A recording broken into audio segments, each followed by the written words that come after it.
상대방을 탓하게 되고 이 결혼 생활이 불완전하다고 믿게 되거든요. 그렇기 때문에 여러분들이 결혼 전에 스스로가 얼마나 온전한지에 대한 점검이 반드시 필요하다라는 겁니다. 그러면 스스로 온전한지에 대한 점검을 어떻게 해야 될까요?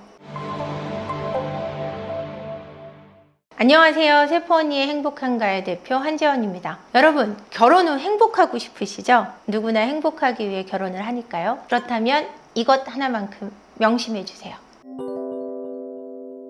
우리는 결혼을 왜 할까요? 결혼이라는 것은 어쩌면 우리의 진짜 인생이 시작되는 기점일지도 모르겠습니다. 제가 결혼하기 전에 굉장히 힘들었던 생활을 하던 사람 중에 하나라는 걸 아실 거예요. 24세 제가 결혼을 했는데요. 깜짝 놀라실지도 몰라요. 너무 일찍 해서. 제가 24세 결혼을 하고 생각했던 것은 이거였어요.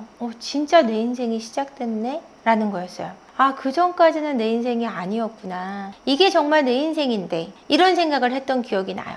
그러니까 여러분들, 결혼은 진짜 여러분들의 삶이 결정되는 순간이 아닐까 합니다. 그러니 이 결혼에 대한 이상적인 꿈을 꾸는 여러분들의 마음을 저는 이해합니다. 근데 결혼은 왜 인생의 무덤이라고 하고 결혼하지 마, 그냥 하지 마, 이런 짤이 돌까요? 그 이유는 결혼 후 여러분들이 결혼 전에 생각하지 못한 부분이 있기 때문입니다. 그게 무엇이냐면요. 결혼 후에 이렇게 할 거야. 결혼 후에 나는 이렇게 할 수 있어. 결혼 후에는 정말 잘할 거고, 결혼 후에 이기적으로 굴지 않을 거고, 결혼 후에 정말 저 사람을 위해 행복하게 노력할 거야 라는 말을 많이 하세요. 근데 결혼 전에 이것이 될지 안 될지에 대한 생각은 안 해보시는 것 같아요. 결혼 전에 내가 결혼 후에 정말 이 사람의 행복을 위해 살 수 있는지에 대해서, 그걸 실천할 수 있는지에 대한 생각은 안 해보시는 것 같아요. 그냥 너무나 사랑하고 좋아하니까 결혼 후에 내가 할 수 있어 라고 믿으시는 것 같습니다. 결혼하기 전에 나한테 딱 맞는 사람, 나의 반쪽을 만나서 우리가 하나가 돼서 정말 완벽해질 거야 라고 믿으시는 것 같아요. 근데 여러분들이 결혼 후에 정말 완벽한 삶을 사시려면 결혼 전에 내 스스로가 완벽해져야 된다는 사실은 모르시는 것 같아요. 제가 근데 완벽하라는 것은 몸무게, 외모, 재산 이런 걸 말씀드리는 게 아니에요.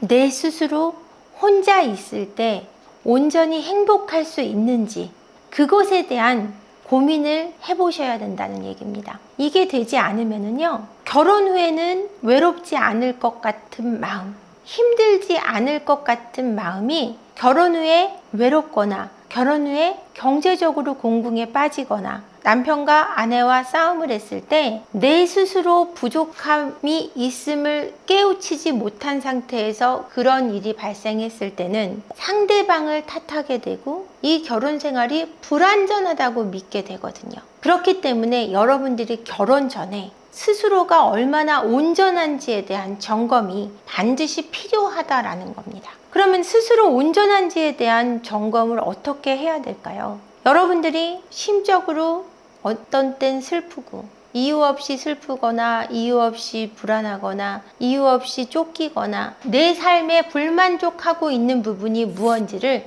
생각해 보아야 한다는 것입니다. 내 삶에 불만족하고 있는 내 결혼 전의 내 모습이 결혼 후에도 계속될 확률이 높기 때문이에요. 내가 지금 내 삶에 불만족하고 있다면 결혼해서도 그 사람과 함께하는 삶을 만족할 수 있는 확률은 거의 없습니다. 근데 지금의 삶이 불만족스럽기 때문에 결혼하면 내 삶이 만족스러울 거라고 믿으시는, 나한테 부족한 것을 가진 사람과 만났다고 믿으시는 분들은 그건 굉장히 큰 착각이라는 거죠.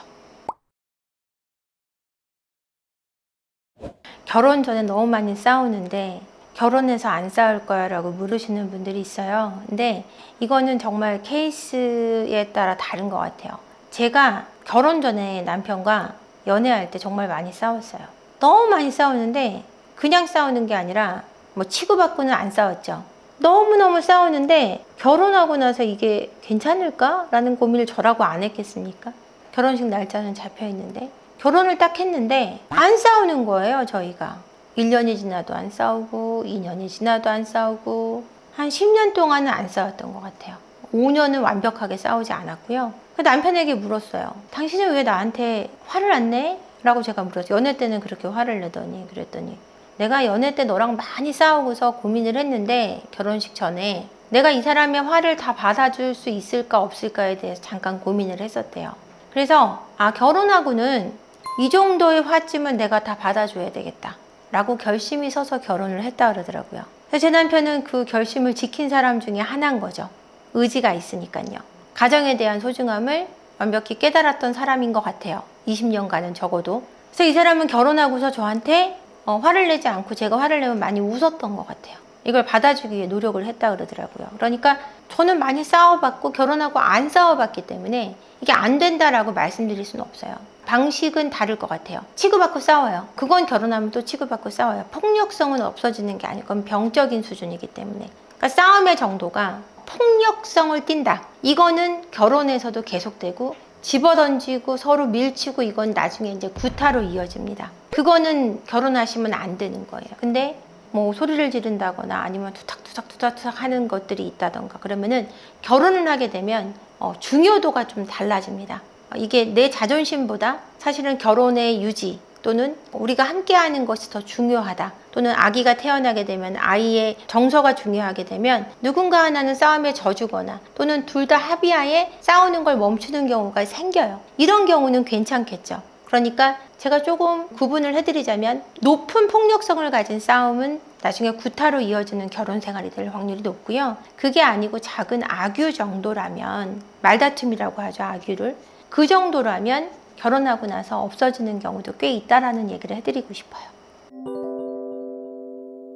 결혼 후 행복하고 싶다면 결혼 전에 내가 어떤 것들로 불행한지부터 점검하셔야 돼요. 어떤 것들로부터 불안한지. 그래서 내 불안이 어떻게 하면 해소되는지 알고 그 불안의 요소를 잘 파악하셔서 내 불안을 만들고 있는 부분들을 인지해내시고 그것을 조금 감소시켜 나가서 내가 나를 온전히 만든 후에 결혼하시는 것이 결혼 후에 정말 온전한 나를, 온전한 그 사람과 함께 할 때 그것이 정말 행복할 수 있다는 얘기를 해드리고 싶어요. 결혼 후에 온전해지시면 안 됩니다. 결혼 전에 온전한 내가 될 수 있도록 노력하셔서 사랑하는 그 사람과 결혼 후 행복을 만끽하시길 바랍니다. 오늘 영상 끝까지 봐주셔서 감사하고요. 구독과 좋아요, 알림 설정 부탁드릴게요. 저희가 7월부터는 라이브도 찾아뵙겠습니다. 댓글로 소통하겠습니다. 많은 댓글 부탁드립니다. 고맙습니다.